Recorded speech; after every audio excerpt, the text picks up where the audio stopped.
Baik, kita tengok ni. Siapa dia? Hak tidak, hak perawinya tidak kemah. Dia kata Abu Ubaidah haddatsana Mahmud bin Khalid ad-Dimashqi qala haddatsana Ali bin Ayyash qala haddatsana Abu Ubaidah Al-Walid bin Kamil. Tu seorang hak ada masalah. Walid bin Kamil bin Mu'adz bin Umayyah Al-Bajali. Bukhari kata, ni Bukhari kata, indahu ajaib. Ada banyak benda pelik dengan dia. Banyak benda pelik tu maksudnya hadis-hadis hak pelik lah. Kadang-kadang orang ni yang nyahu ada hak pelik.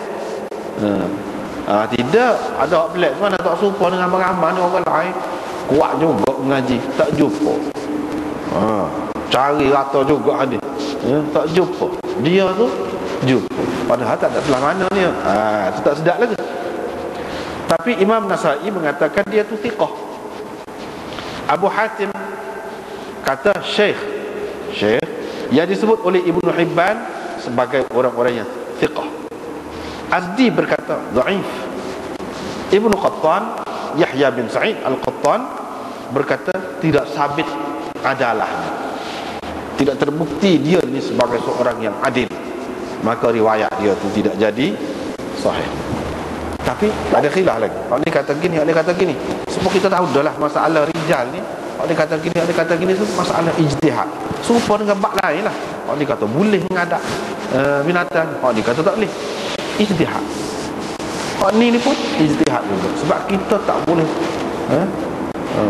kita tahu orang tu baik, orang lain tahu tidak baik. Kita tahu hak zahir, kita wayak hak zahir. Cakap mana hak kita tahu? Ulama dia lagu tu juga masalah perawi-perawi ni. Gitu. Dia tidak tahu hak hakikat dia. Seorang. Yang kedua, Muhallab bin Hujr Al-Bahrani. Ibnu Hibban kata dia ni thiqah. Tapi Abul Hasan Ibnu Al-Qattan Al-Fasi kata majhulul hal, tidak diketahui keadaannya. Lepas tu ulama berselisih pendapat tentang isnad bagi hadis Walid ini dan matan dia. Ini dua perkara situ, dua orang masalah. An Dhuba'ah bintil Miqdad bin Al-Aswad. Dhuba'ah anak perempuan kepada Miqdad bin Aswad. Ibnu Al-Qattan berkata la tu'raf, tidak diketahui, tidak dikenali. Orang panggil juga Dhubai'ah. Ada juga sebut Dhubai'ah bintil Miqdam bin Ma'di Karib pula. Jadi kalau Dhubai'ah itu tidak diketahui. Mana tiga penyakit, tiga orang yang bermasalah dalam sanad ini, maka hadis ini tidak sahih.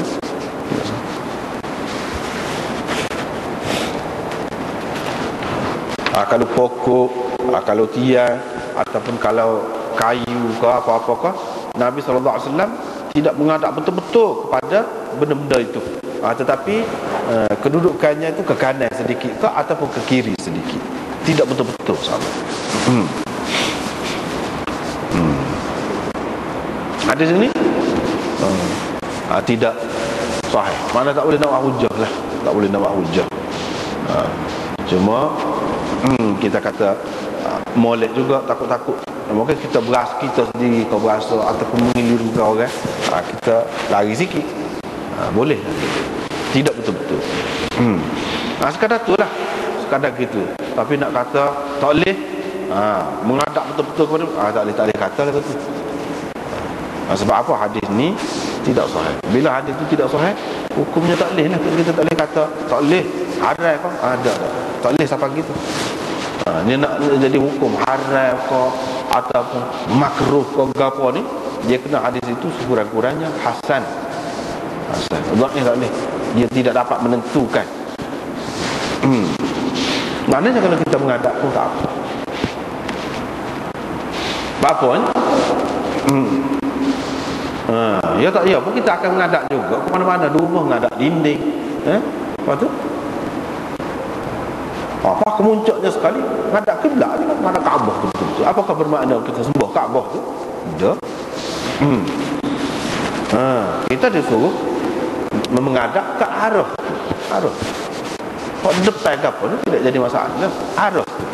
Kalau tak ada Kaabah, kok tu tak ada. Ada. Fawalli wajhaka syatral masjidil haram. Dia kata syatra. Itu makna dia ni. Itu faedah dalam Quran kata syatra. Dia tidak kata menghadap Baitullah. Dia ke arah. Arah tu tak sama. Kalau kita duduk ini, orang di sana buat tu arah.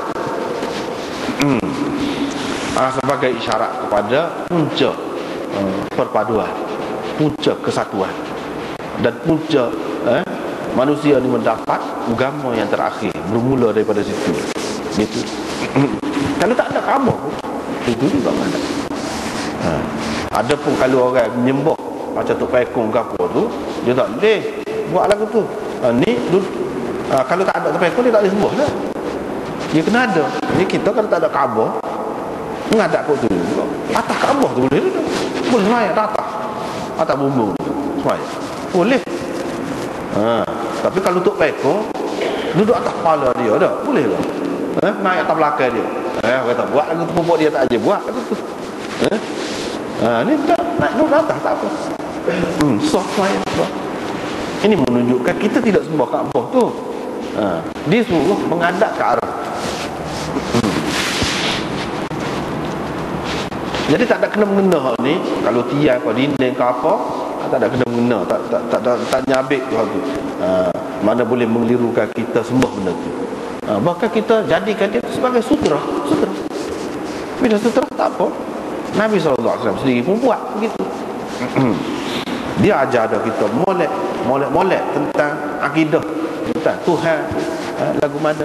Jadi tak keliru dah kita nak kata tiang tu ke atau pokok kayu tu ke atau apa ke sebagai Tuhan, tak keliru dah. Bahkan kita hanya menjadikannya sebagai sutera sahaja.